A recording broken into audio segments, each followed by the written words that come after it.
Assalamualaikum warahmatullahi wabarakatuh. Salam sejahtera bagi kita semua. Saya Durratun Nafisa dengan NIM akhir 082. Pada video kali ini akan membahas satu topik yang sangat menarik, yakni potensi bahasa Indonesia menjadi bahasa internasional. Sobat-sobat yang berbahagia, sebagai bangsa Indonesia yang bahasanya sudah banyak dikenal oleh penjuru dunia, pernahkah kalian membayangkan bahasa Indonesia menjadi bahasa internasional? Coba kita bayangkan sejenak, apabila suatu pagi di Tokyo, seorang mahasiswa Jepang tengah duduk memegang buku bertuliskan Chairil Anwar dengan puisi-puisinya. Kemudian di Amerika, seorang dosen tengah mengajar bahasa Indonesia untuk diplomasi Asia. Atau di Berlin, sekelompok musisi memainkan lagu Indonesia sambil bernyanyi dengan fasih lagu Rayuan Pulau Kelapa. Terdengar seperti mimpi, bukan? Tapi percayalah bahwasanya mimpi itu bukan sekedar angan. Karena pada faktanya bahasa Indonesia kini sudah banyak dipelajari dan digunakan oleh warga negara asing. Maka dari itu, hal ini bisa menjadi arah yang mungkin sedang kita tuju bersama. Maka dari itu, inilah 5 alasan mengapa bahasa Indonesia berpotensi menjadi bahasa internasional. Yang pertama, jumlah penutur bahasa Indonesia yang besar. Bahasa Indonesia sendiri digunakan oleh 300 juta orang Indonesia dan wilayah sekitar seperti Malaysia, Singapura, dan Brunei Darussalam. Nah, hal inilah yang menyebabkan bahasa Indonesia itu menjadi bahasa dengan penutur terbanyak di dunia. Juga banyak diaspora Indonesia di luar negeri yang terus menggunakan bahasa ini dalam kehidupan sehari-hari. Kemudian yang kedua, bahasa Indonesia banyak dipelajari di negara asing. Percaya tidak percaya, hal ini benar adanya.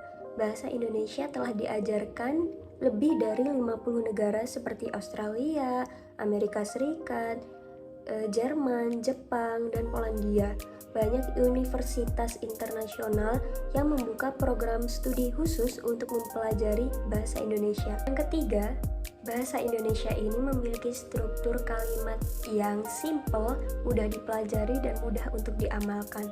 Karena bahasa Indonesia tidak memiliki konjugasi yang rumit, tidak terikat oleh genre gramatikal, menggunakan huruf Latin, serta struktur kalimatnya logis dan konsisten, sehingga membuat bahasa Indonesia ini lebih mudah untuk dipelajari oleh penutur asing dibandingkan dengan bahasa-bahasa Asia yang lainnya. Kesederhanaan inilah yang menjadi nilai jual linguistik dan memudahkan penyebaran internasional.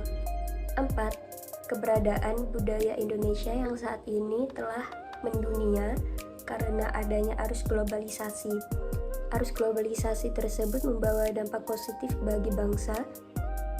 Tentu saja ini tidak lepas dari peran generasi muda seperti kita, yakni menciptakan tren global, memperkenalkan budaya, serta memperkenalkan istilah khas yang saat ini telah dikenal luas. Yang kelima, yakni filosofi dan karakter bahasa Indonesia. Bahasa Indonesia mencerminkan adanya persatuan, toleransi, kebersamaan, yang mana hal ini sangat relevan dengan tantangan global saat ini. Seperti yang kita tahu bahwasanya dunia membutuhkan bahasa yang membawa pesan damai dan komunikatif.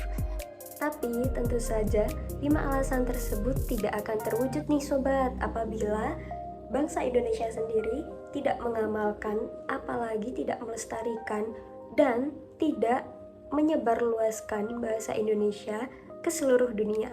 Maka kita harus memulainya dengan langkah-langkah kecil seperti menggunakan bahasa Indonesia dengan baik dan benar. Sehingga apabila suatu hari dunia memperbincangkan bahasa yang membawa perdamaian dan persatuan, maka satu bahasa yang akan muncul adalah bahasa Indonesia. Sekian dari saya. Wassalamualaikum warahmatullahi wabarakatuh.